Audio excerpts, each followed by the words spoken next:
Oye, esa no es la voz de Dios, pero aquí habrá grandes revelaciones. Quédate con nosotros esta noche.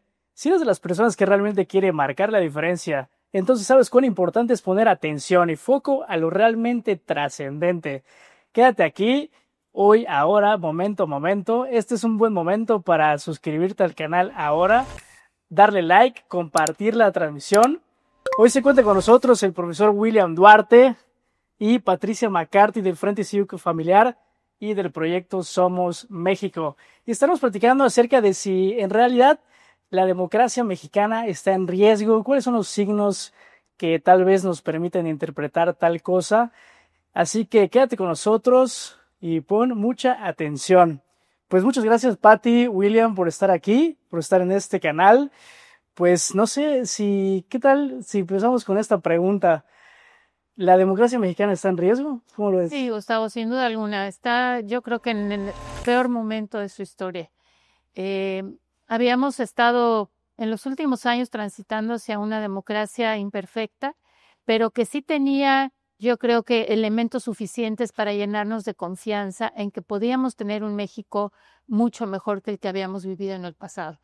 Teníamos incipientes instituciones que garantizaban libertades, que protegían derechos importantes como el derecho, por ejemplo, al acceso a la información pública, o el derecho a la defensa de los derechos humanos, o el derecho a elecciones libres, equitativas y transparentes, que fue una lucha que muchos durante años dimos.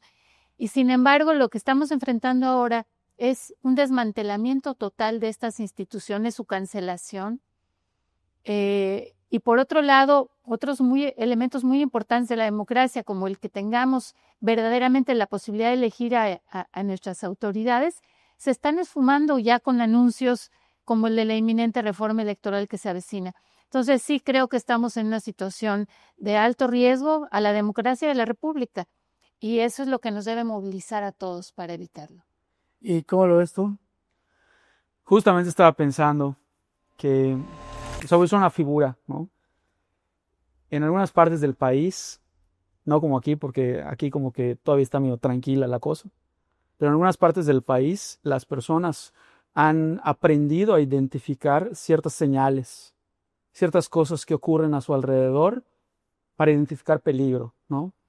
Y en las ciudades más peligrosas del país, la gente ya sabe que cuando, por ejemplo, a cierta hora de la noche, cuando está regresando de sus trabajos, en ciertas zonas, cuando ve, por ejemplo, a un sujeto caminando de cierta forma, ¿no? Vestido de cierta forma o con cierta actitud, se pone alerta, ¿no? Como que entiende que puede haber peligro.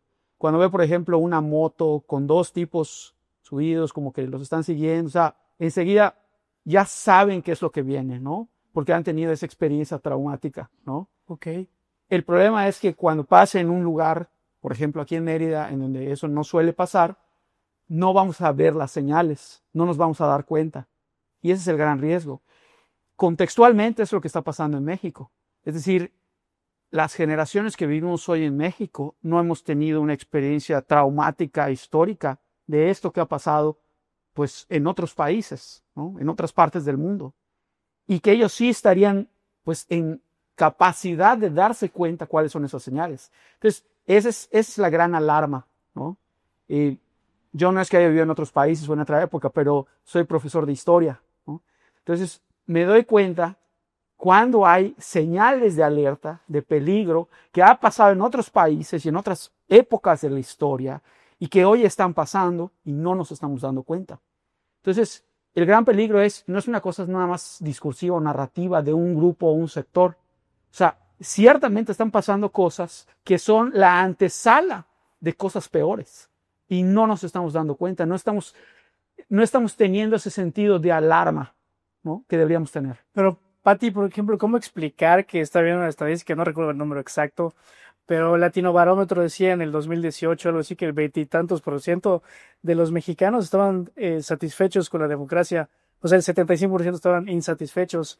Y en el año 2024 ese número creció, o sea, la gente está más satisfecha con la democracia. Me parece que es alrededor del 50%. Entonces, ¿cómo explicamos eso? No, mira, lo que ha pasado más bien, esta regresión que están teniendo los sistemas democráticos, que no es exclusiva de México, es un fenómeno mundial. Y es un poco al revés de lo que estás diciendo. Hay un descontento con la democracia. Estarían inclusive los ciudadanos dispuestos a aceptar otra forma de gobierno siempre y cuando les garantice condiciones de bienestar. Y eso es lo que han aprovechado los autócratas para posicionarse. O sea, el ofrecer que si no es un sistema democrático, las condiciones de vida van a mejorar. Fíjate nada más que curioso. Va a haber menos pobreza, menos desigualdad, menos injusticia. Y esta creencia que ha ido permeando en los últimos años en la gente ha hecho que digan, si me mejoras mis condiciones de vida, no me importa cómo te llames sistema de gobierno, ¿no? Eso pasa a segundo término.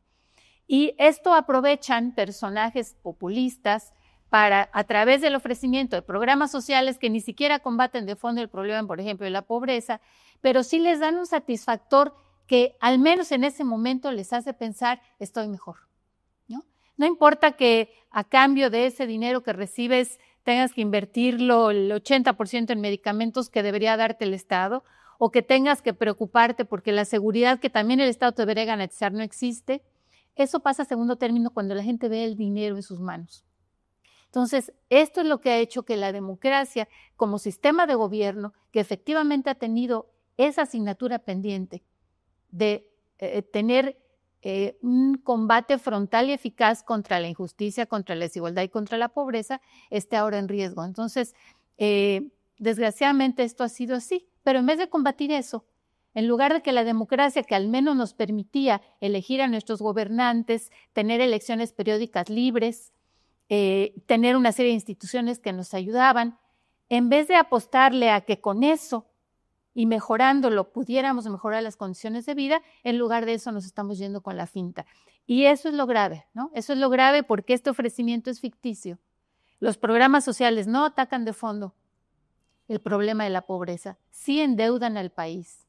Va a llegar un momento, como ya lo está ocurriendo sin duda alguna, en que los programas para mantenerse tengan que echar mano, primero de recursos que deberán invertirse en la satisfacción de necesidades de veras apremiantes de la población, como la ya mencionada de la salud, pero también se incrementa el riesgo de la entrada de más dinero del narco, de más dinero del huachicol, ¿no? Del más dinero sucio al gobierno. Y esto está pasando porque no va a haber otra forma en un futuro.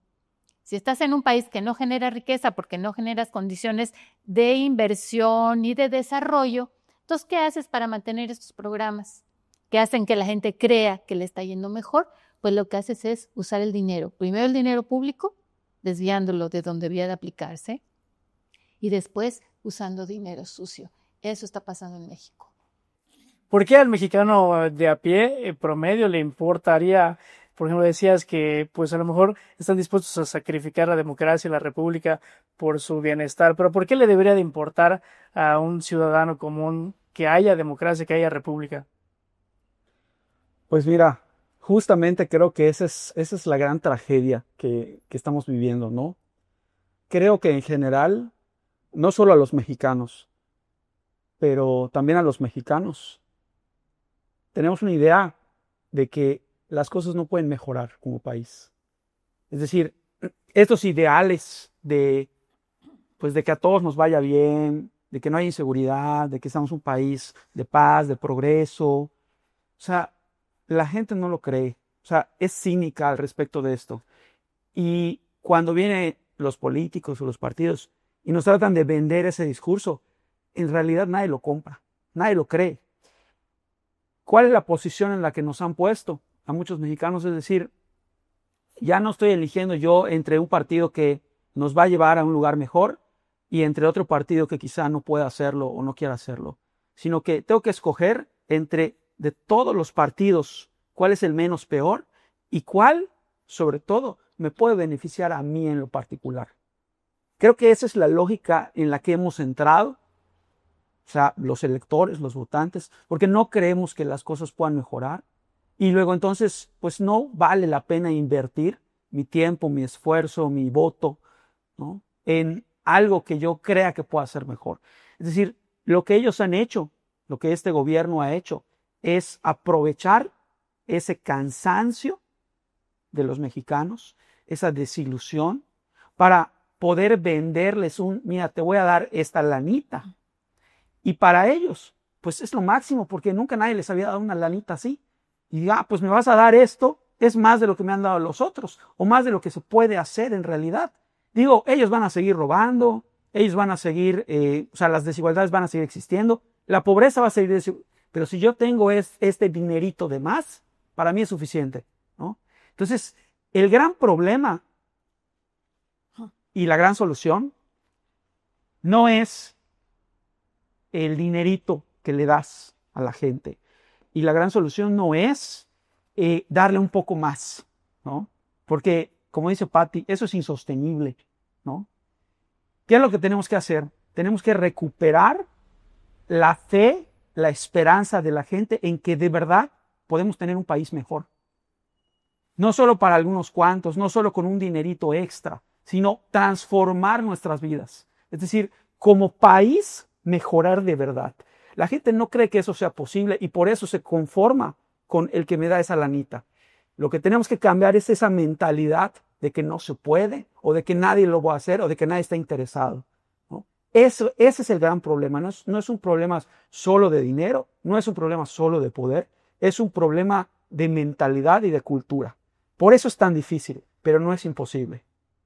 Y bueno, estamos hablando de democracia, república, y por allá en el siglo XVIII hubo algunos teóricos que dijeron que para que exista una buena república democrática necesita haber poderes separados, ¿no? Un legislativo, un judicial, un ejecutivo, y recientemente pues hemos visto la elección judicial.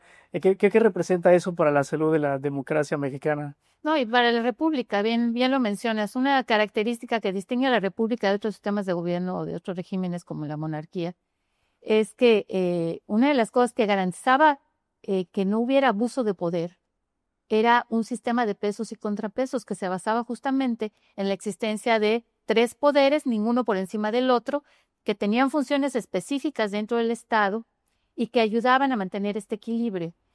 Y estos 3 poderes que nosotros aceptamos en nuestra Constitución desde hace muchísimos años que fuera la que rigiera en México, pues era el Ejecutivo, por un lado, con funciones claramente administrativas, el Legislativo, que además de legislar, tenía como obligación vigilar al Ejecutivo en todo lo que tiene que ver con el cumplimiento de la ley, y que además aprueba hasta la fecha el presupuesto de egresos. Y por otro lado, el judicial, que garantizaba un sistema de sanciones cuando hubiera violaciones a las leyes. ¿Qué pasa cuando estos 3 poderes dejan de ser autónomos e independientes y dejan de ser realmente contrapeso? Y todos dependen de uno solo, como está ocurriendo en México. El Poder Ejecutivo hoy por hoy, y esto ya es un hecho consumado, ya controla el Poder Legislativo a través del Partido Morena y sus aliados, que es como si fuera una sola voz, por una sobrerepresentación grosera, violatoria de la interpretación de la ley de la Constitución, que les da una sobrerepresentación tremenda en el Poder Legislativo. Y ahora con la reforma del Poder Judicial, lo que hace es controlar también al Poder Judicial. Esto de que vamos a poder nombrar a nuestros jueces y que ahora es el pueblo, esta idea romántica de que el pueblo elige también ahora a los jueces por primera vez en la historia, es absolutamente falsa. Y quedó demostrada con el uso de acordeones en la pasada elección del Poder Judicial. Entonces, lo que tenemos realmente es una concentración del poder tal que va a hacer que ahora todo lo que querramos o no querramos dependa de un solo poder, del Ejecutivo y quien gobierna. Y esto se está replicando no solamente a nivel federal, porque esa es otra de las cosas que estamos perdiendo. Una de las cosas que tenía nuestro sistema de gobierno es que, bueno, éramos 32 estados que por un pacto habíamos decidido trabajar de manera coordinada, pero cada estado era autónomo en sus decisiones y tenía su propia constitución. Ahora lo que estamos viendo es que las decisiones que se deciden a nivel central por parte del Ejecutivo son acatadas inmediatamente a través de órdenes, además inclusive de modifica estado tu ley, modifica tú, por ejemplo, Yucatán y ten un sistema que elija a los jueces igual que el federal. Imagínate un estado que ahora ordena a los demás a que hagan lo mismo. Y eso es lo que está pasando. Entonces, no solamente perdimos a los 3 poderes, estamos perdiendo esta posibilidad de ser estados autónomos, independientes. ¿El federalismo está en riesgo? Yo creo que ya lo estamos perdiendo a pasos agigantados. Y tristemente, inclusive con la ayuda de los partidos de oposición. Porque lo que vivimos en Yucatán, y no hay que olvidarlo, fue trágico. Fíjate, en los estados, cuando se da esta instrucción en la reforma que hubo a nivel federal, de que los estados homologaran las leyes para que hubiera la elección de jueces. En muchos de los estados no había el menor problema porque tenían más de las 2/3 partes de sus cámaras para hacer las modificaciones legales, inclusive constitucionales en sus estados. No era el caso de Yucatán. Yucatán no tenía las 2/3 partes. Aquí tendría que haber habido una batalla férrea para impedir esta homologación. No la hubo. Ahorita acaba de desaparecer el INAI, que es un órgano que garantizaba la transparencia. Igualito que a nivel federal, se desintegra el INAI con el voto fácil de los Preda y sus allegados, dan la instrucción de que se haga lo propio en los estados, y Yucatán, que tenía la posibilidad de al menos ofrecer resistencia, porque te digo, no tienen las 2/3 partes, ¿no escuchaste una voz más que la de una diputada del MC?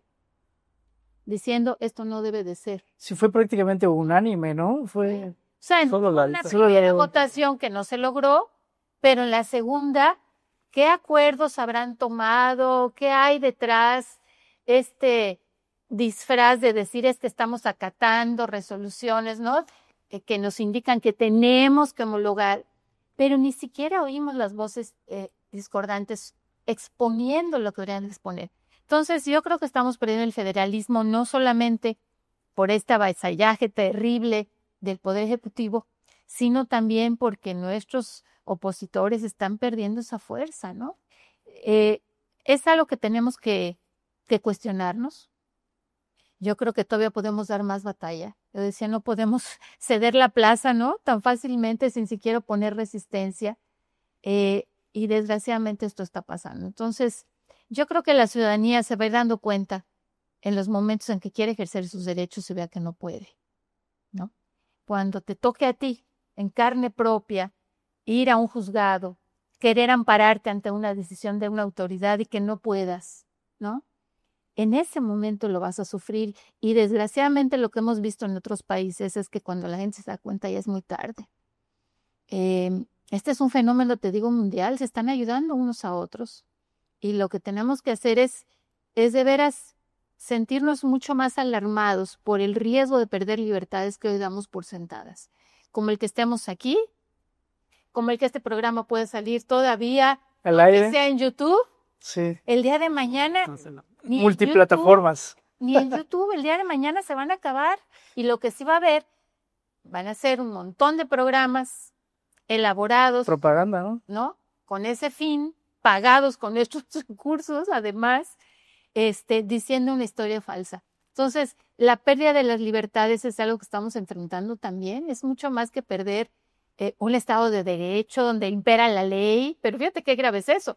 Ahora la ley que manda, ahora sí, que como en un Estado absolutista, el que manda soy yo. Y eso va a decir el Poder Ejecutivo. Es que lo que pasa es que hay ley, ¿no?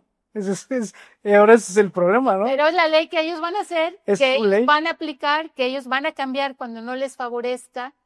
Entonces, estamos, pero en la práctica, perdimos el Estado de Derecho también. Pero un poco regresando y ampliando un poco la mirada, si regresamos a 2018 y hacemos caso un poco a estas estadísticas, ¿no? El 25% de la gente más o menos estaba satisfecho con la democracia. Te dirían, no, pues es que esos organismos autónomos solo consumen presupuesto, no saben, no hacen nada, solo son fifís funcionarios. Esa corte con gran toga está ahí en la cúspide del poder y solo defiende empresarios.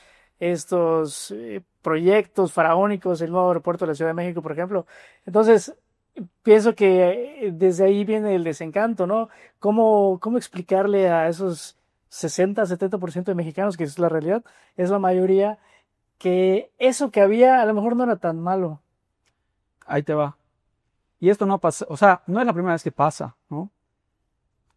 Desde que a los de la Ilustración en Francia, pues de alguna manera se les ocurrió esto de que el poder no podía estar concentrado, de que había que tener una división de poderes. Desde que eso se instauró en las democracias en el mundo, siempre han habido tiranos que han querido pasar por encima de eso, si no eliminándolo del todo, simulando. Y los gobiernos en México han sido simuladores expertos. Por ejemplo, en nuestra propia historia, durante uno de los gobiernos de Santa Anna, como no podía atreverse a decir, bueno, vamos a volver a la monarquía y me nombro emperador, como quizá seguramente hubiera querido, dijo, lo que vamos a hacer es que sí se van a conservar el poder ejecutivo, legislativo y judicial, pero vamos a crear un nuevo poder que se va a llamar el Supremo Poder Conservador, ¿no? Y entonces ese poder va a estar por encima de los otros tres poderes.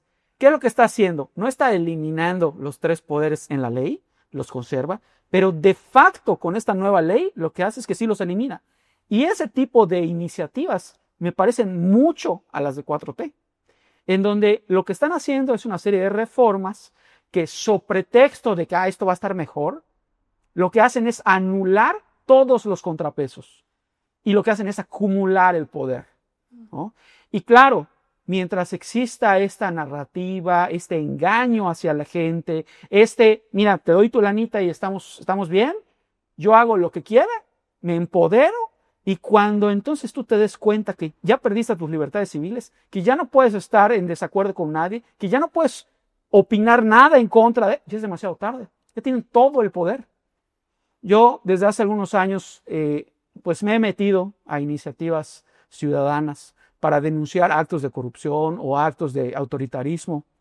Y una de las cosas que más miedo me da es ver cómo hay muchas personas que conozco, ¿no?, que pueden estar de acuerdo conmigo en lo que estamos denunciando, pero no se atreven a decir nada o a afirmar nada por miedo, porque pueden perder sus trabajos, porque, por las represalias que pueden. Imagínate eso hace 10 años versus eso hoy, y versus eso dentro de 4 o 5 años, si este poder se sigue acumulando. Entonces, ciertamente, no vamos, si tú estás en desacuerdo con algo, no puedes decir nada, te tienes que callar, y si no te callas y si dices algo, puedes perder tu trabajo, te pueden ir encima.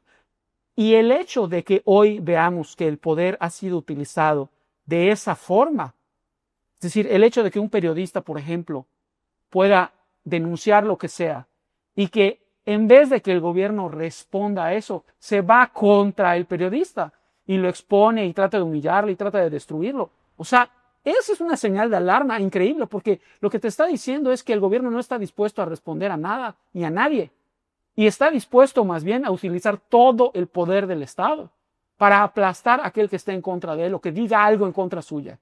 Eso es súper peligroso. Entonces, ese peligro de no darnos cuenta de lo que está pasando nos va a llevar ahí. Entonces, las personas pueden estar hoy muy contentas con esa lanita que les están dando. Pero el 60% de la gente les ha votado y están de acuerdo, ¿qué dirían? Por eso es lo que te digo. Hay un riesgo enorme que es casi imperceptible. Por ejemplo, si nos preguntamos, ¿cómo es posible que los nazis hayan llegado al poder?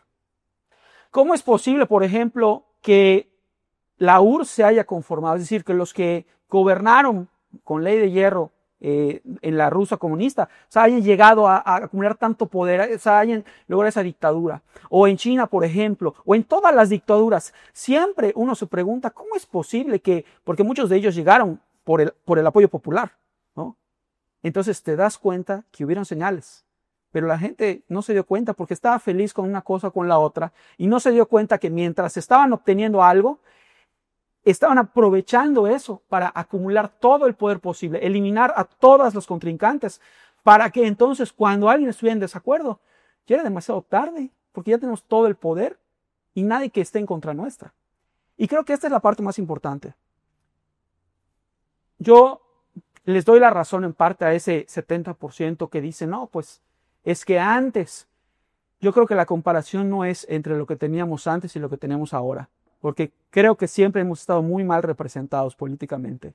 Es decir, no podemos anular todo esto que es parte del discurso oficialista del pasado. Esto de la corrupción, esto de la división de clases, todo eso es cierto. Y si han llegado hasta donde han llegado ha sido por la venta de un discurso. Y ese discurso es cierto. ¿Cuál es el problema? Que si tú le das hoy a los mexicanos la opción de votar entre lo de ahorita y lo de antes, pues muchos no van a ver una enorme diferencia en, esto es muchísimo mejor. Los mexicanos de hoy no van a votar por lo de antes. Esta es una realidad que tenemos que aceptar. Entonces, lo que tenemos que hacer es hacerle ver a nuestros conciudadanos que no se trata de esto o lo que había antes. Se trata de algo mucho mejor que no es ni esto ni lo que había antes. Y que eso es posible. Esa es la gran misión. Pero además, fíjate que hay más de un 30% de gente que no salió a votar. O sea, no digamos que ganaron porque arrolladoramente obtuvieron el voto popular. No, no es así. El 30% de la población no fue a votar y eso fue decisivo para el resultado electoral que tuvimos. Entonces, tenemos un porcentaje muy alto de la población que no cree en la política ni en los políticos, que está desencantado aún antes del gobierno de Morena y que no acude a las urnas. Entonces, sigue siendo un factor súper importante la participación de estos abstencionistas, el que crean que pueden ser un factor decisivo en el cambio.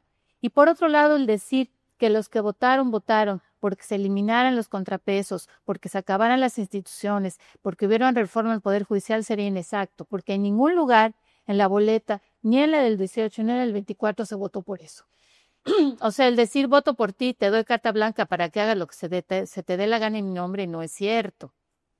Y por eso en la Cámara, si se hubiera respetado realmente la votación, no habría una sobrerepresentación y tendría que haber una discusión política de los partidos representados en la Cámara que representan a ese otro porcentaje de la población que sí votó por opciones diferentes.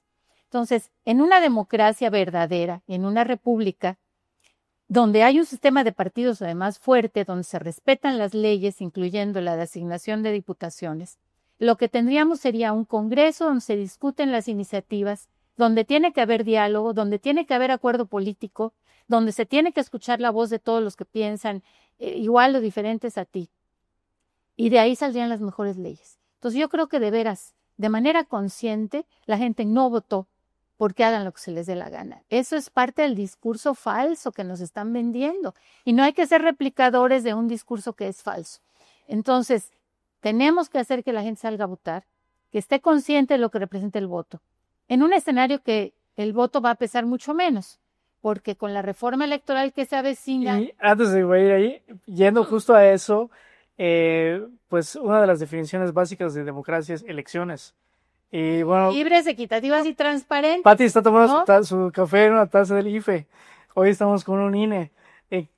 Tú que has tenido experiencia en el poder electoral, ¿cómo observas este primero desarrollo de esta fuerza electoral, esta consolidación, y que ahorita pues creo que está en riesgo? No, está totalmente en riesgo. Lo vimos desde el pasado proceso electoral, ficticio del Poder Judicial. Y con la anunciada reforma electoral, donde ya empezaron a dejar entrever en qué va a consistir. Es un hecho que van por el desmantelamiento de las autoridades electorales como las conocemos hasta ahora. Vamos a seguir teniendo elecciones en este sistema de simulación que con otros partidos y otros países vamos a compartir. Pero en los hechos lo que vamos a enfrentar es que aún convenciendo a los abstencionistas, nos espera una larga lucha para que ese voto cuente y se cuente bien. Porque va a haber, sin duda alguna, de aprobarse la reforma, una involución muy grande. Entonces, tenemos que estar primero muy atentos a lo que se va a proponer y salir a las calles a defender, no al INE, fíjate, porque el INE ya nos lo desbarataron. Tenemos que salir a defender nuestro derecho a elecciones libres, equitativas y transparentes a través de un conjunto de autoridades que nos permitan acceder a este derecho. Yo diría que esa batalla no la hemos perdido, se avecina, es la próxima. Hay que estar alertas, si nos llaman hay que salir a defenderla, hay que denunciarla en todos los foros nacionales e internacionales, porque lo que se viene es justamente el deseo de evitar que mediante el voto podamos cambiar lo que ahorita está gobernando. No se ha perdido porque, bueno, no sé si ya se perdió, porque ya, bueno, el Tribunal Electoral, que es de parte del Poder Judicial, pues ya, o sea, el judicial pues ya está cooptado. Bueno, no sé si ya está completamente tocado el INE, pero al menos sí trastocado. Está trastocado, pero todavía no está eliminado. Todavía tenemos hay un resquicio de una fuerte presencia del servicio profesional electoral. Todavía teníamos sistemas y procesos que de mantenerse garantizarían procesos mucho mejores. Todavía tenemos un entramado legal, ¿no?, que nos garantiza ese derecho, pero a lo que van es a desmantelar desde la legalidad, desde cambios constitucionales y luego en todas las leyes secundarias, desmantelar eso. Y además van también por los organismos electorales locales, por los famosos OPLES. O sea, la intención manifiesta, al menos en los planes anteriores de López Obrador, era acabar con los OPLES, con esta idea de que eran caros, de que estaban duplicando funciones. Entonces, ahora se quiere tener un solo Instituto Nacional Electoral que organice las elecciones en todo el país, aún las estatales. Entonces, eso todavía no pasa. Ahorita todavía tenemos OPLES con mayor o menor calidad, pero existen, ¿no? Y te digo, existe un entramado legal que lo que van a hacer es desbaratar. Entonces, ¿cuál es la intención de hacer esas reformas? Porque me parece que también viene el tema de los plurinominales. Sí, la intención es única, mantenerse en el poder, evitar cualquier posibilidad de que los quiten de donde están vía el voto popular. Entonces, mantenerse en el poder es lo único que está detrás de todas las acciones que están tomando. Y están tejiendo una red además de corrupción tan grande que les va a permitir tejer alianzas, ¿no? Desgraciadamente ya no solo con el narco, ¿no?, con otros países, con otros poderes fácticos, que a la larga lo que quieren todos es mantener privilegios. Entonces, tristemente la gente cree que va a acabar con privilegios y lo que está haciendo es apoyar a una clase política, tal vez hasta empresarial, tal vez desde luego de la mafia, que lo que quieren es perpetuarse, ¿no? Y yo diría incluso que no solo mantenerse en el poder, sino incrementar su poder. Uh-huh. Es decir, esta fórmula de, sí, vamos a hacerlo con elecciones, con voto popular, es una farsa, porque quien elige realmente no es la gente, porque la gente no está organizada, no se pone de acuerdo, no tiene, digamos, como que una vía muy clara de hacia dónde. Muchas veces ni siquiera, pues, o sea, si hasta ahora tuvieron que utilizar sus chafas, ¿no?, para ver por quién iban a votar, o sea, como dice Pati, esa es la prueba de que en realidad lo que está pasando es que se van a elegir, sobre todo, no digo que no hayan excepciones, pero sobre todo a aquellos a los que el partido en el poder diga que deben ser elegidos. Y esto ahora va a pasar en el Poder Judicial, pero también es lo que quieren que pase, por ejemplo, en el Instituto Electoral. Es decir, que sean ellos, el Estado, el partido en el Estado, que decida quiénes son los que van a organizar las elecciones, quiénes son los que van a organizar, los que van a impartir justicia, quiénes son los que van a hacer las leyes. Esto, por ejemplo, de los plurinominales, hace rato que lo quieren hacer y yo se los he explicado a mis alumnos muchas veces, ¿no? O sea, lo que en realidad están tratando de hacer es que haya menos oposición, que no haya nadie que les contradiga. Es decir, que aquellos que quizá pudieran estar en contra de sus intereses o pudieran contradecirles o pudieran simplemente ya no existan, se eliminen. Y claro, hay que hacer reformas, porque hay cosas ahí que quizá no están del todo bien, pero no esas reformas. Ellos siempre utilizan estas oportunidades para darle la vuelta a las cosas, hacerse de más poder y eliminar toda competencia. Y eso es gravísimo. Lo que tenemos que hacer es proponer algo distinto. Y eso es lo que creo que, por ejemplo, la oposición no ha hecho. Y antes de ir a eso, profesor, viendo desde el punto de vista histórico y académico, ¿qué otros riesgos se observan en la democracia o República Mexicana con respecto al deterioro de la institucionalidad y tal vez el devenir a un régimen de dictadura, autoritarismo? ¿Es exagerado hablar de esos términos de dictadura, de autoritarismo? Bueno, yo invitaría a que vean, por ejemplo, cuál era el tono que tenían los regímenes que luego se empoderaron, se llegaron a ser una dictadura. Y van a ver, por ejemplo, si ustedes ven a Hugo Chávez en una entrevista antes de ser presidente, ¿no? O sea, él así era como una ovejita, ¿no? Así como, no, lo único que queremos es que nos den una oportunidad. Y si a la gente no le gusta, nos vamos, ¿no? O sea, sin ningún problema, ¿no? Y eso no solo ha pasado en otros países en épocas modernas, en nuestro país ha pasado un montón de veces. Es decir, nos venden una idea de un ideal, de un discurso, una narrativa, que saben que podemos comprar, pero sus intenciones son otras. Es decir, tenemos presidentes que han llegado al poder con un discurso, ¿no? Por ejemplo, no reelección, ¿no? Ha sido un discurso histórico, que han tenido personajes que lo han dictaminado para poder llegar al poder. Y cuando llegaron al poder no lo soltaron.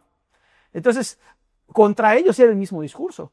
Si nosotros hoy, por ejemplo, agarramos a Andrés Manuel López Obrador y vemos muchas de las cosas que dijo antes de ser presidente y las aplicamos hoy, aplican perfectamente tanto para él como para Claudia Sheinbaum. O sea, ¿por qué? Porque utilizan el discurso para engañar a la gente.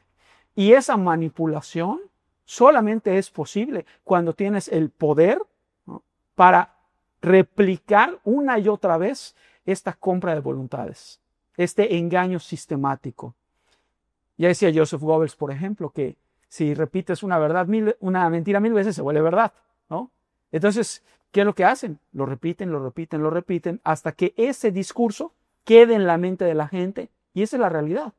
Entonces, si hoy tenemos esta dicotomía de o es con nosotros que te hemos dado, que hemos intentado hacer esto y que hacemos las cosas para que sea por elección popular y que sea por el pueblo y que no sé, y tienen todas estas frases tan románticas que son mentira, porque en el fondo lo único que hacen es acumular poder.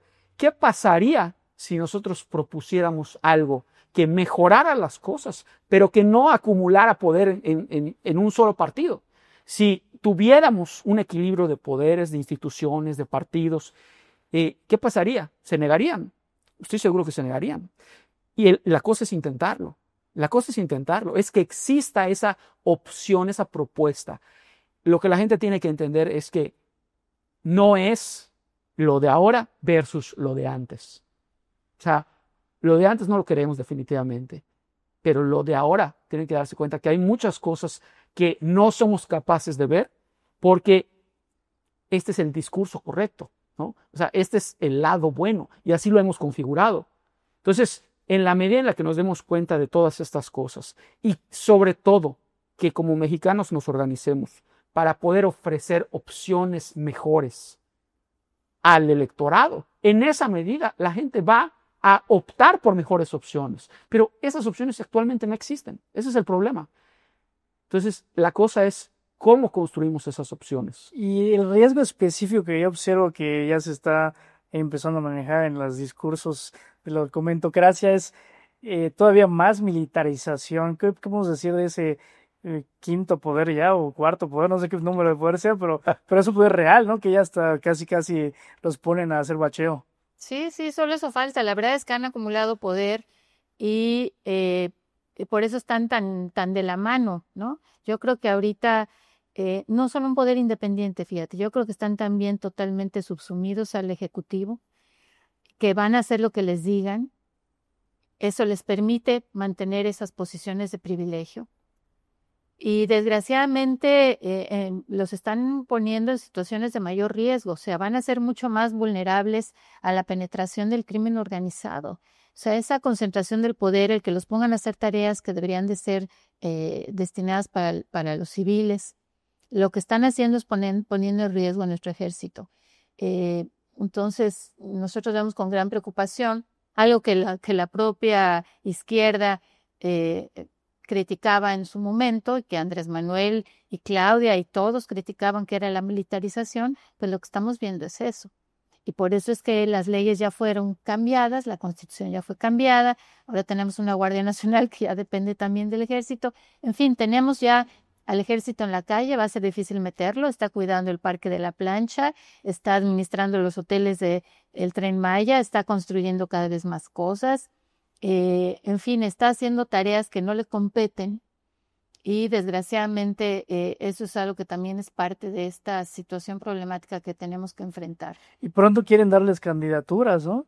Sí, de hecho, las van a poder tener, ¿no? Van a poder dejar su función temporalmente para pasar a ocupar un cargo público. Pero bueno, todo es parte de esta mezcla que se está dando y esta red de complicidades que les va a permitir mantenerse en el poder, a menos que la ciudadanía unida y organizada lo impida, porque seguimos siendo más si nos unimos que ellos. Y había una ola rosada, ¿no? Que primero fue a defender al INE, luego a la presidenta de la Suprema Corte, que se ha manifestado en ese contexto y en todo lo que estamos observando, ese 30%, no sé, el número que sea, ¿no? ¿Qué es lo que puede hacer estos? ¿Qué podemos hacer? Yo creo que sí se puede movilizar. Se puede movilizar, salir a la calle, alzar la voz, evidenciar lo que está mal, visibilizarlo, porque todavía hay gente que puede que lo dude. Entonces, si nos dicen ya no va a haber INAI, pero va a haber esto y está mejor, usemos eso.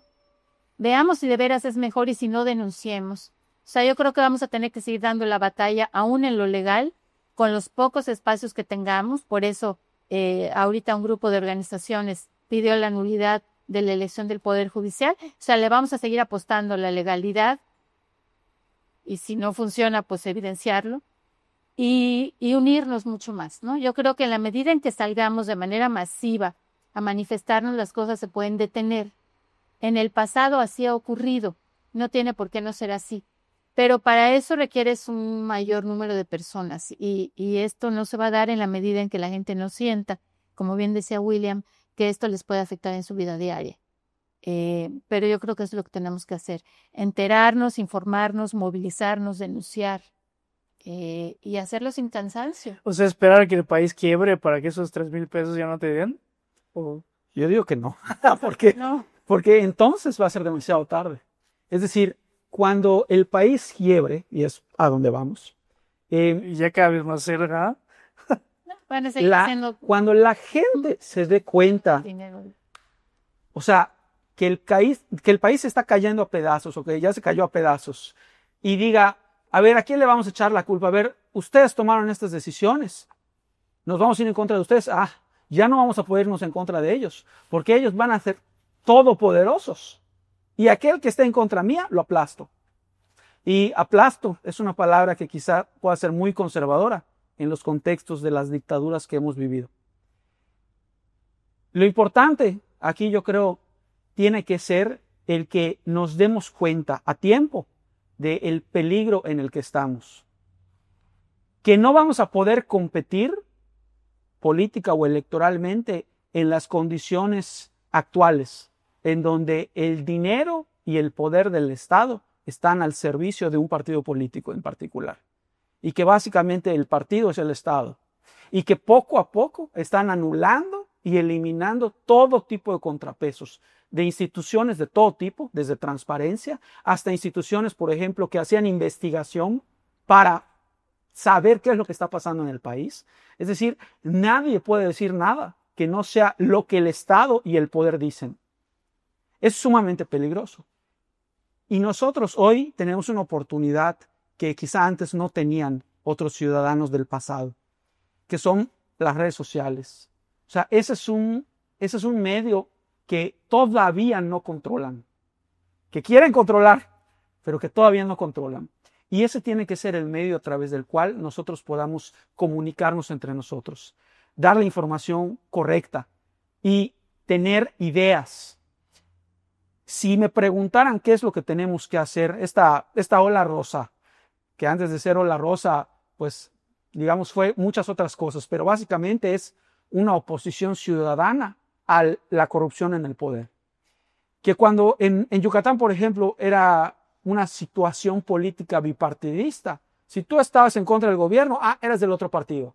Y así anulabas, de alguna manera, como que la legitimidad de la protesta. Y eso es algo que ha utilizado el poder continuamente. Cuando hoy alguien dice algo en contra del gobierno, critica lo que sea, anulo tu opinión. ¿Por qué? Porque seguramente eres de, o sea, ¿quién te está pagando? No eres de la oposición, no eres de no sé quién. Entonces, no enfrentan el argumento. Lo que hacen es tratar de descalificar.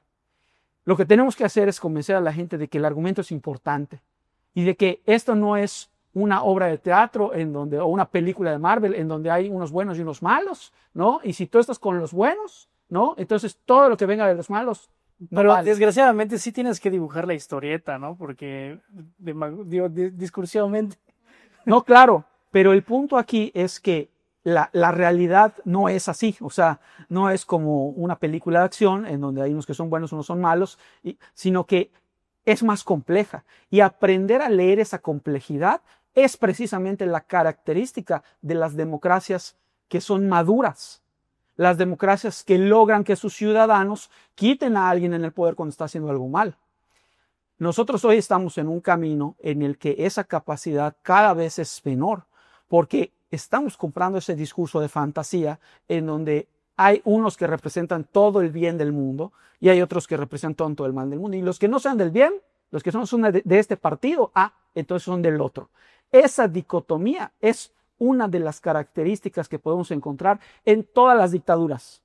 Es decir, siempre hay unos buenos y unos malos. Y si no estás conmigo, estás contra mí. Ese es el discurso. Y lo que creo que tenemos que hacer es lo que la oposición no ha sabido hacer, que es proponer. Y hablando del sistema de partidos, democracia electoral es sistema de partidos. ¿Cómo lo observan? ¿Qué es lo que está pasando con la oposición, con esos partidos políticos que, queramos o no, son el acceso, la vía para acceder al poder público?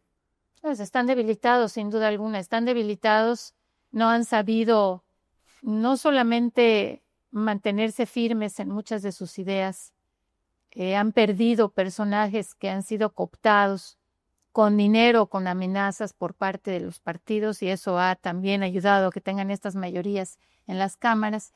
Entonces, por un lado ha habido errores en la designación de candidaturas que ha hecho que no defiendan posiciones, y yo creo que ese alejamiento que han tenido de la ciudadanía en general, que no es de ahorita, que ha sido de muchos años, de alejarse de la gente, pues ahorita le está cobrando factura.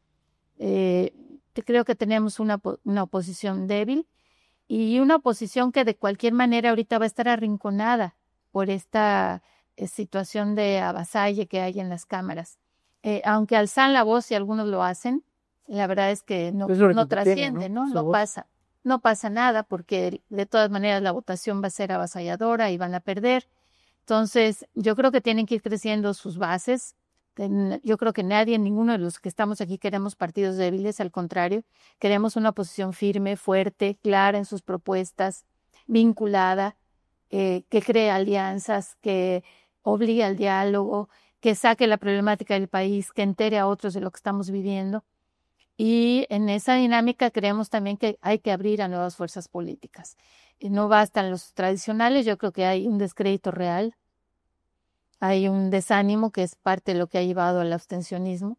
Entonces hay que crear nuevas posibilidades, sin que eso signifique pelearnos con la oposición, sino simplemente creemos nuevas opciones, donde estos abstencionistas tengan dónde ir, donde los desilusionados tengan dónde ir, donde aún los que votaron por Morena y que hoy están viendo en qué se está convirtiendo su voto tengan dónde ir. Entonces, crear estas posibilidades desde los partidos creo que sigue siendo necesario. En tanto no haya otra vía de acceso al poder, y así lo va a hacer en una democracia si la queremos seguir defendiendo, tendremos que seguir apostando porque haya partidos de oposición, pero que sean reales, que sean firmes y sobre todo que tengan bases en la gente que les permitan mantener sus posturas en los espacios de decisión. Híjole,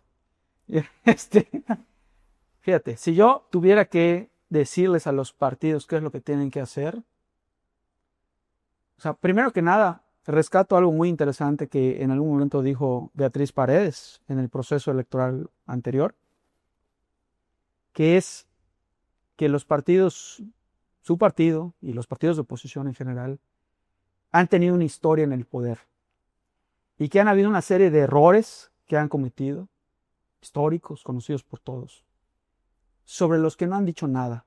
Es decir, no ha habido un reconocimiento de ese pasado histórico, de esos errores, de esas faltas. O sea, no hay, digamos, como que esta parte de reconocer, si es cierto, o sea, hicimos mal aquí, lo hicimos mal allá. Y como no hay ese reconocimiento, pues no hay ningún indicio de que vayan a hacer algo distinto en el futuro. Es decir, lo primero es que tienen que hacer un examen de conciencia, ¿no? Tienen que pedir perdón, reconocer qué es lo que han hecho. Así como el rey de España. Pues el problema es que, bueno, el rey de España, pues ahí que España les diga, ¿no? Pero estos cuates han gobernado nuestro país y todavía pretenden gobernar nuestro país. Entonces, si alguien viene a mi casa y me roba, ¿no? Destruye mis cosas cuando tenía que administrarlas o tenía que cuidarlas, lo mínimo que espero es una disculpa. Sobre todo si quieres venir a que te contrate otra vez, ¿no? Pero si no hay una disculpa, si no hay un reconocimiento de ese pasado, porque tienen mucho que eso manche su figura, eso manche, o sea que, entonces, ¿qué es lo que va a pasar? Que la gente ya no va a confiar en ellos, y es lo que está pasando, ¿no? Entonces, lo primero es eso, o sea, que admitan lo que ha pasado. Lo segundo, hoy tienen figuras que representan justo ese pasado, que son las mismas figuras de siempre, ¿no? O sus apóstoles, que son los que buscan el poder desde siempre, ¿no? Y entonces, pues el problema es que si van a ser los mismos, pues la gente ya no quiere a los mismos. Tienen que renovar todas sus bases, es decir, poner gente nueva. No necesariamente tiene que ser gente joven, pero gente nueva, es decir, gente que tenga otro tipo de perfiles, gente que tenga más credibilidad y volver a sus bases. Es decir, hoy creo que podemos decir que los partidos de oposición hicieron todo lo que Andrés Manuel en su momento dijo que eran y que iban a hacer. Le dieron la razón. Es decir, cuando vieron que se empezó a comer el pastel electoral, se unieron entre ellos, ¿no? Para poder tener, según ellos, una parte mayor del pastel. Y entonces, ¿dónde quedaron sus bases ideológicas? ¿Dónde quedaron sus principios? O sea, ¿qué podían defender ellos con esta, digamos, como que este monstruo que hicieron, ¿no? O sea, lo que le decía eso a la ciudadanía, para mí era muy claro. No nos interesan nuestras bases ideológicas, no nos interesan nuestras ideas, lo que nos interesa es el poder.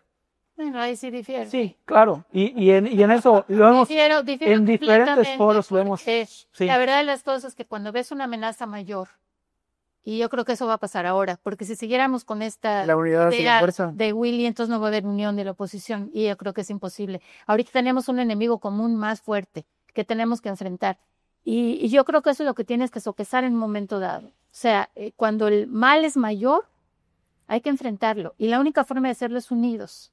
Entonces, satanizar hoy por hoy a la oposición creo que no nos ayuda. Evitar que haya alianzas entre ellos tampoco nos ayuda. Yo creo que al contrario, esa es mi opinión, por eso apoyé en el pasado el que hubiera esa alianza, porque sí había una amenaza mayor y se está concretando. O sea, yo creo que se está demostrando que eso es así, ¿no? Y yo también lo apoyé, o sea, y muy a regañadientes, pero es que esa es la cosa.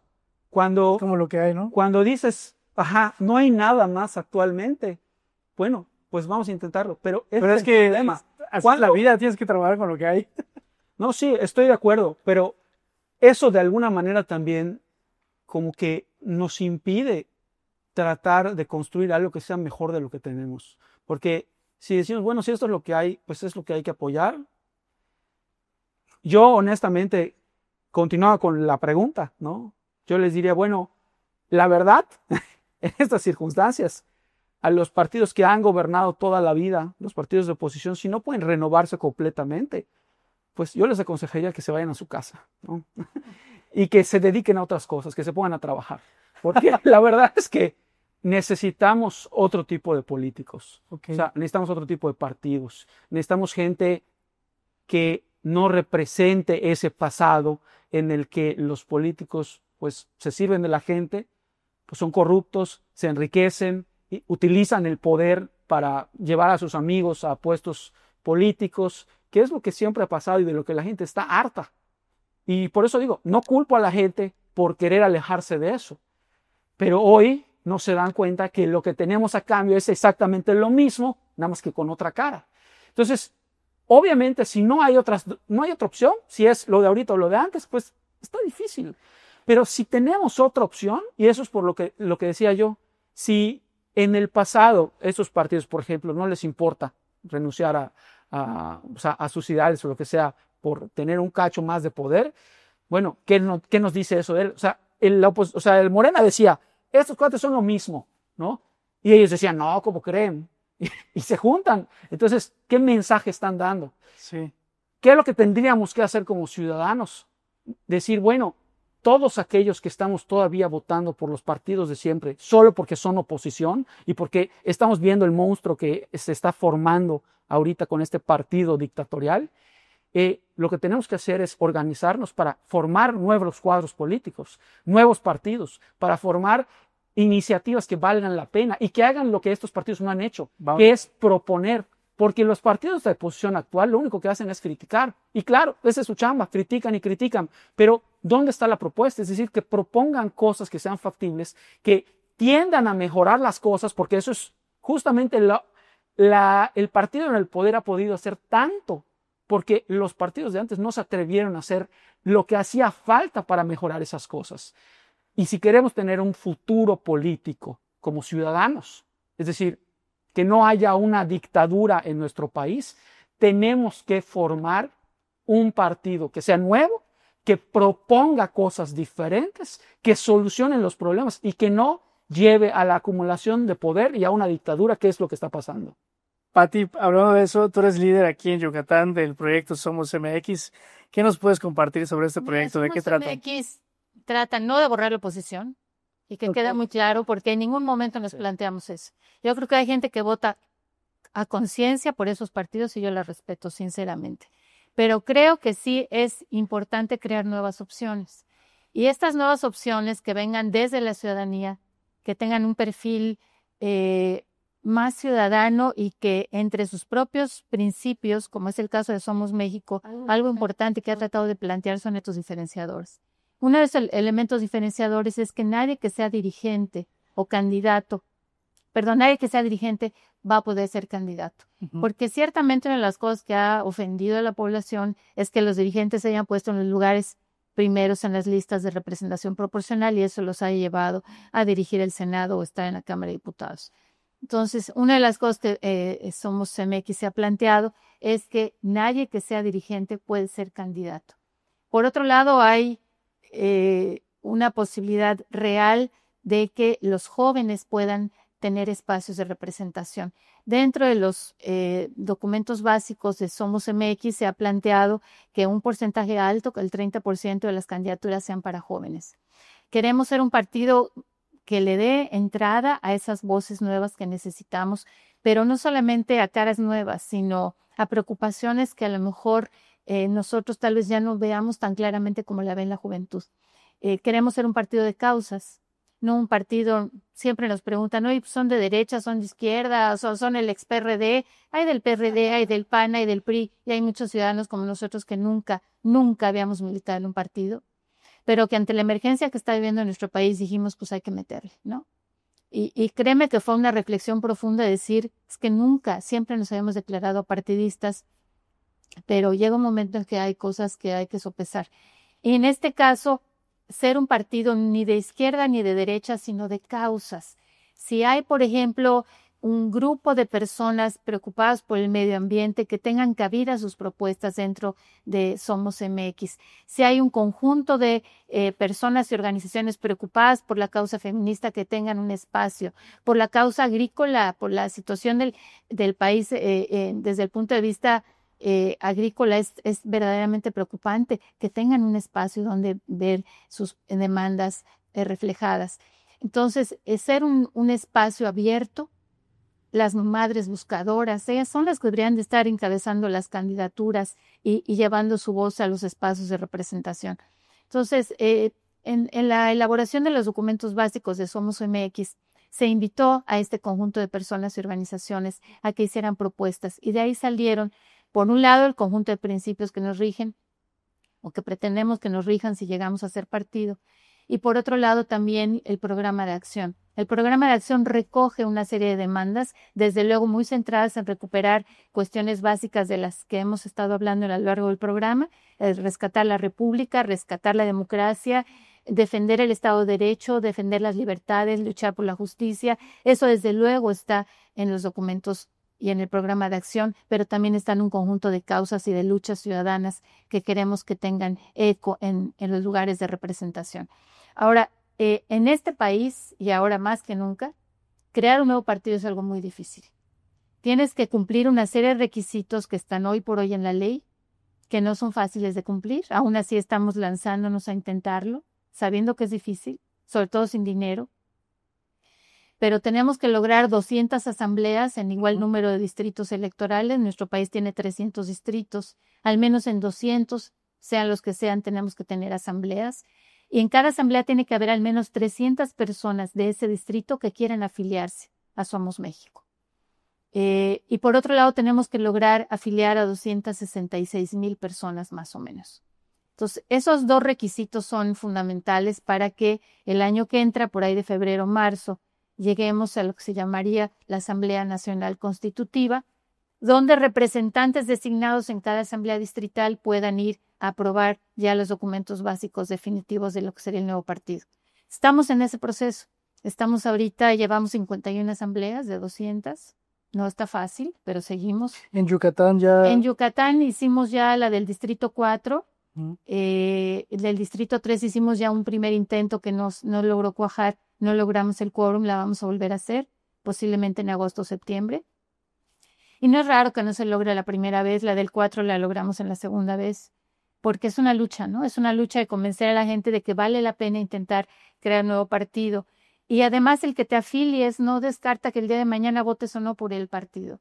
Simplemente estás con tu afiliación dando la posibilidad de que una nueva fuerza política exista. Eso es lo que hacemos al afiliarnos a Somos México. Entonces, estamos en ese proceso, te digo, 51 asambleas, llevamos, no sé, más de 40,000 afiliados y estamos así. Cada fin de semana se programan nuevas. En Yucatán seguiremos intentando la del 3 y seguramente después la de los demás distritos. Pero más allá de lograrlo o no, lograr vernos las caras en los estados. Todos los que no estamos de acuerdo con lo que está pasando, volvernos a encontrar, volvernos a esperanzar de que las cosas pueden ser diferentes. Eso nos da una fuerza que necesitamos ir construyendo. Y por eso nuestro eslogan es la fuerza que nos une. Tenemos que crear esa red de ciudadanos fuertes. Y se logre o no se logre, estaremos más organizados después de este intento que si no. Pero estamos confiados en que lo lograremos el año que entra. Esperemos tener una nueva fuerza política en México. Nuestro logo es rosa. Muchos de los que estamos ahí venimos de la Marea Rosa, venimos de esas movilizaciones y por eso pues tenemos confianza, ¿no? Invitamos a la ciudadanía que se sume, ¿no? Que entre a las páginas de Somos México, estamos en las redes y ahí podrán ver las fechas de las próximas asambleas, ver cuál es ese distrito, acercarse con nosotros para poder sumarse a este esfuerzo ciudadano. ¿Por qué es diferente Somos MX? Pues de entrada, creo que yo lo que tendría que decir es, uno, estoy de acuerdo y le doy la razón a todos a los de Morena, por ejemplo, a los morenistas, cuando dicen, pues, yo no confío en el PRI, yo no confío en el PAN, no confío en el MC, sobre todo el MC de aquí de Yucatán, que es ibonista. No creo que valga la pena votar por ellos. En ese sentido, estaría yo de acuerdo. Es decir, no me representan. No, cuando he tenido que votar por ellos ha sido precisamente para que no se acumule más el poder de Morena. Pero no es algo que yo diga, me representa, ¿no? Pero también estoy de acuerdo con todos aquellos ciudadanos que siguen votando por la oposición porque dicen estos cuates son peores, ¿no? Y representan un enorme peligro. Entonces, yo creo que hay muchísimas personas, como yo creo, que no están satisfechas con las opciones que tenemos. O sea, que no están satisfechas con el partido en el poder, ni con lo que está haciendo, pero tampoco están satisfechas con lo que ha hecho la oposición o con lo que está haciendo. Entonces, en este sentido, el hecho de que exista un grupo de ciudadanos que históricamente muchos de ellos se han dedicado a la lucha cívica en las organizaciones de la sociedad civil durante muchos años, ¿no? Y el hecho de que se decidan a formar un nuevo partido político, eso la verdad me llena de esperanza. Y eso de entrada es un gran diferenciador. Para mí el hecho de que construyamos o que pretendamos construir una opción nueva, diferente, ¿no? Eso para mí es lo que hace una gran diferencia.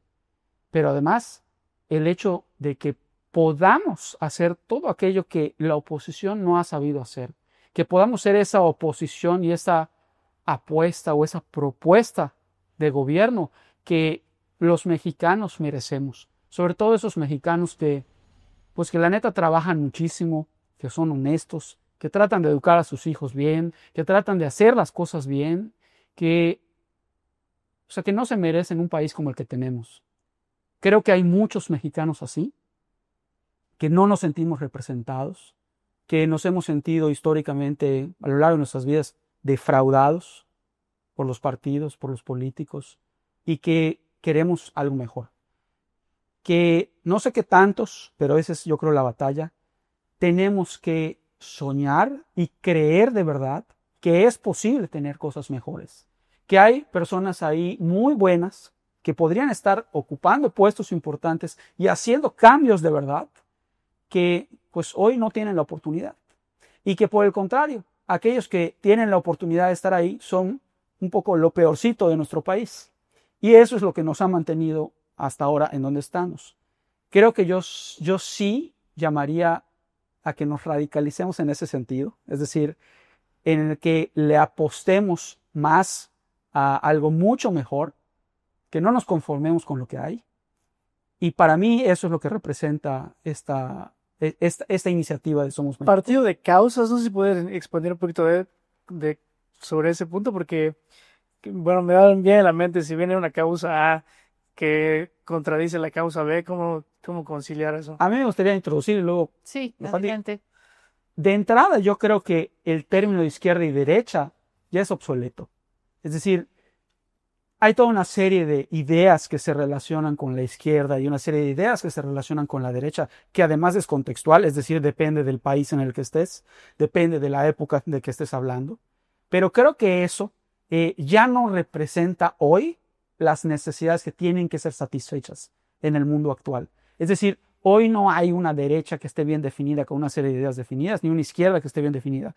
Yo creo que esa izquierda-derecha es precisamente la trampa en la que hemos caído muchas veces por decir o eres de aquí o eres de allá. Y creo, y ahorita seguramente Pati lo explicará mejor, que hablar de causas en vez de hablar de izquierda-derecha es de hablar de cómo solucionar los problemas que tenemos de la mejor forma posible, sin una ideología política que te sitúe en la izquierda o en la derecha. O sea, que no nos preocupemos por si, es que esto es de izquierda, esto es de derecha, no. ¿Cuál es la mejor solución posible en donde todos o la mayor parte de nosotros podamos salir ganando lo mejor? Ese tipo de pensar en soluciones sobre nuestros problemas, más allá de la ideología política de izquierda o derecha, creo que sobre eso va. Pero además hay una brújula. Yo creo que cuando dices puede que venga A y B, hay una brújula que nos guía. Y la brújula es la defensa de los derechos humanos. Okay. Cuando estás tú cuestionando cada una de las propuestas a la luz de los derechos humanos, creo que no hay pierde, ¿no? Esto nos acerca al cumplimiento a los derechos, nos acerca a defender a grupos vulnerables, nos acerca a la defensa de las libertades, nos acerca a un Estado de Derecho, a un Estado democrático. Si nos acerca, va a tener cabida dentro del partido político Somos México. Pero si es algo que te aleja, si es algo que divide a la población un poco en este escenario polarizante en el que nos han metido, de buenos o malos, yo creo que estaríamos cayendo en un error. De veras, cuando tú tienes como brújula la defensa de los derechos, es muy difícil que te equivoques. Entonces, hay muchas causas que van en esa dirección. Y te digo, derechos, pues hay muchísimos. El derecho a la educación, el derecho a la salud, el derecho a la libertad, el derecho a salir a la calle con seguridad, el derecho a una vida libre de violencia, el derecho a los discapacitados. En fin, hay una serie y un conjunto de derechos que se han visto vulnerados en los últimos años en nuestro país y que es lo que ha hecho que muchas personas se agrupen en torno a estas causas. Entonces, a eso nos referimos. Creo que hay causas muy sentidas que encuentran justamente su justificación en que han sido olvidadas durante muchos años por todos los gobiernos. Entonces, ser esa voz que los representa, que lleve esas propuestas a los espacios de decisión, eso es lo que nos orienta. Y eso es lo que van a encontrar. Les quisiera dar yo las redes de Somos México para que puedas entrar a consultar, es somosmx.org.mx. Ahí van a encontrar los documentos básicos completos, donde están los principios, el programa de acción que tiene propuestas y los estatutos. Entonces, quienes decidan afiliarse, hay varios caminos. Uno es a través de la asistencia a las asambleas y la otra es utilizando un aplicativo que el INE ha puesto a disposición de las organizaciones que quieren formar partido, porque han de saber que no somos los únicos. Inclusive muchos partidos satélites de Morena, muchas organizaciones satélites están intentando formar partidos. Entonces, el INE tiene por ley la obligación de facilitar los medios para las afiliaciones. Y hay una aplicación que se llama Mi Apoyo Ciudadano INE, que se baja de las, pues ya sabes, de donde se bajan las apps, aplicaciones. En las aplicaciones móviles. Y las personas interesadas pueden autoafiliarse a través de este aplicativo. Se los voy a poner en pantalla. Es rosa como el INE. Es este aplicativo móvil. Y a través de él la gente puede, siguiendo los pasos muy sencillos que te manda la aplicación, pueden autoafiliarse. Solamente necesitas los datos de tu credencial, tenerlos a la mano. El INE valida que eres una persona real, por eso tienes que hacerlo tú o a través de un auxiliar que presencialmente vea tu credencial. Y entonces quedas registrado y afiliado a Somos México. Entonces, ¿esa aplicación es específica de Somos México? Bueno, tenemos un número de, digamos, o adentro hay que seleccionar la opción. Tienes que seleccionar que sea de Somos México. Hay un número, digamos, un folio especial para cada una de las fuerzas políticas que están queriendo ser partido. Nosotros tenemos un número asignado y a través de ese número es que puedes entrar al aplicativo, pero todo eso está aquí escrito en la página de Somos México. Y les digo, pues hay que intentarlo, perdón, y tener la fe, ¿no? Tener la fe en que juntos podemos hacer la diferencia. Pues muchas gracias, Pati, Willy, por estar aquí, por compartirnos un poco las ideas sobre el proyecto Somos MX y sobre los riesgos que pues se vislumbran, nos observamos hacia la democracia, hacia la república. No sé cuál será tu último comentario antes de cerrar. Pues yo le diría a la gente que nos está viendo, que nos está escuchando, que no se deje. O sea, que no podemos rendirnos, que no podemos tirar la toalla, que no nos desanimemos o que creamos que pues mejor me concentro en mis asuntos y todo esto, pues ni modo que sea lo que tenga que hacer y resistimos y aguantamos. No. O sea, tenemos que hacer una resistencia de verdad, ¿no? O sea, tenemos que rebelarnos ante las cosas que no nos parecen. Tenemos que alzar la voz. Tenemos que organizarnos, ¿no? Porque de repente, si nosotros somos así como que la voz que grita en el desierto, así como aislada, pues es más fácil que nos apaguen esa voz, ¿no? Pero si somos solidarios entre nosotros y estamos dispuestos a resistirnos a aquellas cosas que nos parecen injustas, que nos parecen autoritarias, si estamos dispuestos a enfrentar y confrontar ese autoritarismo, ese es el inicio de algo que puede salvarnos de un escenario peor, que es al que nos estamos dirigiendo. El hecho de que no nos sometamos, sino que luchemos. Yo diría que esa es la principal encomienda que tenemos como ciudadanos en este momento. Muchas gracias, Pati. Sí, y fíjate que recordar que las luchas empiezan por aquello que a ti te afecta, ciertamente así es. Y por eso cuando nosotros como organización nacemos, en el 88 nacimos justamente porque hubo un aumento muy grande en las tarifas eléctricas. Era un problema que la gente sentía que le tocaba en sus bolsillos y hizo que tuviéramos un éxito que hasta nosotros nos sorprendió cuando convocamos apagones masivos en la ciudad de Mérida. Desde entonces aprendimos muy claramente que cuando la gente siente que algo le afecta y que puede hacer algo junto con otros, está dispuesto a hacerlo. Entonces, yo creo que no hay que dejar de voltear a ver nuestro entorno más cercano. O sea, vas a encontrar en los baches de tu calle, en la luminaria que no prende, en el parque que está descuidado, en algún servicio público deficiente, en alguien que te pidió mordida. O sea, en el día a día vas a encontrar causas suficientes para participar. Entonces, no solo pensemos en lo difícil que puede ser quitar a los que están ahorita en el poder o echar atrás la reforma al Poder Judicial. La participación ciudadana empieza con las cosas inmediatas y es a través de esta acción que la gente empieza a involucrarse en los asuntos públicos. Y necesitamos con urgencia, además, ser ejemplo para las generaciones que vienen. O sea, si en tu casa tus hijos ven que no te dejas cuando hay una injusticia en tu comunidad, te organizas con tus vecinos y luchas, y vas al municipio y le tocas la puerta, ellos están aprendiendo a participar. La participación se vive y ahora sí que se mama desde la casa. Entonces, necesitamos ser ejemplo de participación y no nos tenemos que ir a lo nacional, de veras. Hay muchas cosas por las cuales podemos sentirnos motivados en lo local. Hace poco estuvo acá, ustedes lo saben, la presidenta Claudia Sheinbaum y dijo algo que ahí sí le cayó el 20 a mucha gente, porque dijo, aquí no hay apagones. Y eso es lo que O sea, se atrevió a decir que en Yucatán no había apagones, cuando los estamos viviendo no exclusivamente en las colonias del norte ni del sur, sino en los municipios del interior del estado donde se quedan por días sin luz. Entonces, hay causas que nos llegan directamente, que son las que nos deben de mover a la indignación. Hay un personaje que ya murió, que se llamaba Stefan Hesseri. Él estuvo recluido en campos de concentración, de ahí salió y fue uno de los redactores de la Declaración Universal de los Derechos Humanos. Y después autor de un librito muy famoso que se llamó Indignaos. Encabezó el movimiento de los indignados en Europa. Y a los 94 años él seguía diciendo conferencias hasta que muere, pero él decía, el peor pecado que la ciudadanía puede cometer es la indiferencia. Dice, volteen a su alrededor y siempre van a encontrar causas de indignación. Encuentren la que a ustedes les indigna y participen.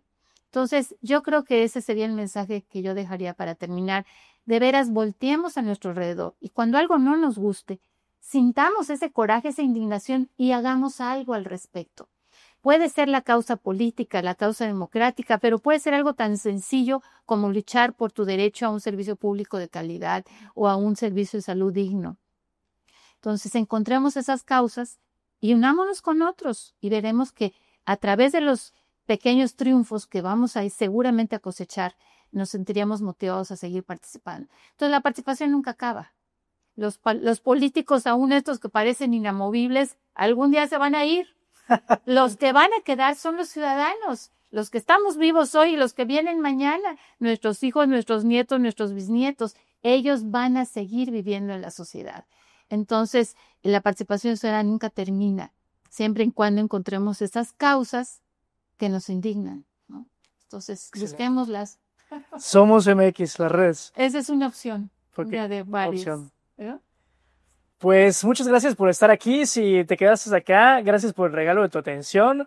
Recuerda siempre poner atención si eres mexicano, si realmente te importa lo que está aconteciendo. Presta mucha atención a lo que ocurre, ejerce tu pensamiento crítico, participa de la forma en que tú quieras. Y bueno, también sabe que este medio, esta plataforma está abierta para cualquier persona que quiera platicar, siempre y cuando sea interesante realmente. Entonces, solamente te invito a suscribirte al canal, deja un comentario, déjanos saber qué piensas y comparte la transmisión y nos vemos en un siguiente episodio. Gracias. El encuentro con Gustavo Hernández.